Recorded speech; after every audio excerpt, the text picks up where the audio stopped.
بڑھوتری آتی ہے. میرے آقا صلی اللہ علیہ وسلم مسجد نبوی ہے, مسجد نبوی میں اما عائشہ کیا تازہ شادی ہے. رسول اللہ صلی اللہ علیہ وسلم کی جوانی کی عمر ہے, ابھی بوڑھے نہیں ہوئے, ابھی جسم بھاری نہیں ہوا رسول اللہ کا, اور ابھی حضور علیہ السلام کا جسم زیادہ وزن نہیں ہوا کہ حضور علیہ السلام نے اما عائشہ سے کہا, عائشہ اس طرح دوڑ لگاتے ہیں, دیکھتے ہیں تو آگے نکلتی ہے یا میں آگے نکلتا ہوں, دیکھتے ہیں تو آگے نکلتی ہے یا میں آگے نکلتا ہوں. اما عائشہ اور رسول اللہ کے بعد جس کا سب سے بڑا رتبہ ہے, بیوی کے ساتھ دوڑ لگا رہا ہے. اما عائشہ کہتی ہیں کہ میری عمر اگرچہ چھوٹی تھی لیکن رسول اللہ مجاہد تھے نا, رسول اللہ کا جسم بھاری نہیں تھا. حضور آگے بڑھ گئی اور میں ہفتی ہوئی پیچھے رہ گئی. حضور نے کہا آج میں جیت گیا. اما عائشہ کہتی ہیں رسول اللہ کی عمر جس وقت 50 سے اوپر 60 کے قریب ہوئی, ایک دن پھر رسول اللہ نے فرمایا عائشہ آنا, آج پھر دوڑ لگاتے ہیں, دیکھتے ہیں تو آگے جاتی ہے یا میں آگے بڑھتا ہوں, تو جیتتی ہے یا میں جیتتا ہوں. فرمایا اما عائشہ نے, فرماتی ہے رسول اللہ نے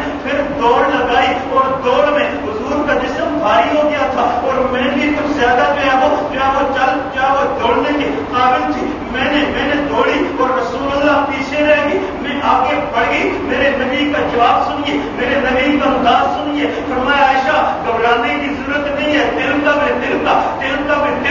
وہ ایک دفعہ دوڑ لگی تھی, تو ہار گئی تھی, میں جیت گیا تھا. آج دوڑ لگی ہے, تو جیت گئی ہے, میں ہار گیا ہوں, یہ باری ختم ہو گئی ہے. پچھلی باری کے ساتھ یہ باری آپس میں برابر ہو گئی ہے, ہم برابر ہو گئی.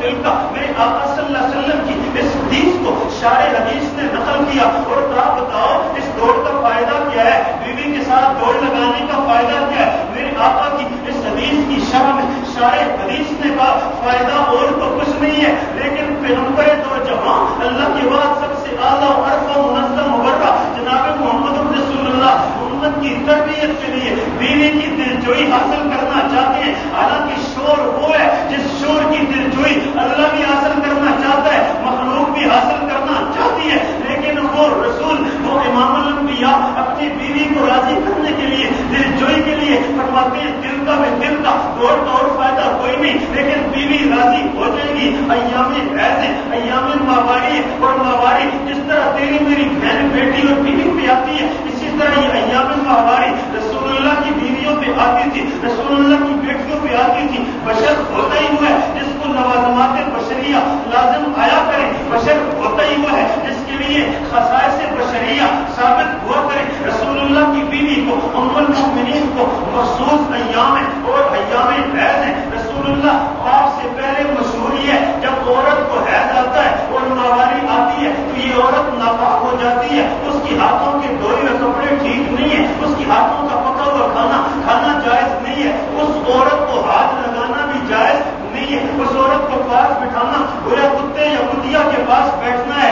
یہ انسانیت کی تذلیل کس نے کی ہے؟ انہوں نے کی ہے جو انسانی حقوق بتا رہے ہیں, جو آج انسانی حقوق بتا رہے ہیں, یہ انسانیت کی تذلیل انہوں نے کی. یہ عورت ماواری میں ہو کتے سے بدتر ہے, ایک کوٹڑی میں بند کر دو, روٹی اس طرح کتے کی طرح اس کو ڈال دو اور اس کے ہاتھ کا پکا ہوا کھانا نہ کھاؤ. میرے آقا کا طریقہ سمجھیے, امت کی تعلیم سمجھیے. میرے آقا صلی اللہ علیہ وسلم اکٹھے بیٹھے ہوئے روٹی پکی کھانا پکا, رسول اللہ بھی کھا رہے ہیں. اما عائشہ نماز نہیں پڑھ رہی, نماز کے قابل نہیں ہے, کھانا رسول اللہ کے ساتھ کھا رہی ہیں اور رسول اللہ کھانا اکٹھے بیٹھ کے کھانا, اما عائشہ کے ہاتھوں کا پکا ہوا کھانا. ایک تعلیم یہ تھی, لیکن تعلیم ابھی مکمل نہیں ہوئی, ابھی تعلیم مکمل نہیں ہوئی. میرے آقا نے کیا کیا, اما عائشہ نے لقمہ ابھی منہ میں ڈالا تھا, اس کو چبایا نہیں تھا, رسول اللہ نے وہ لقمہ چھین کے اما عائشہ کے منہ سے نکال کے اپنے منہ میں ڈال لیا تھا. بتا یہ دیا عورت ماواری میں ہو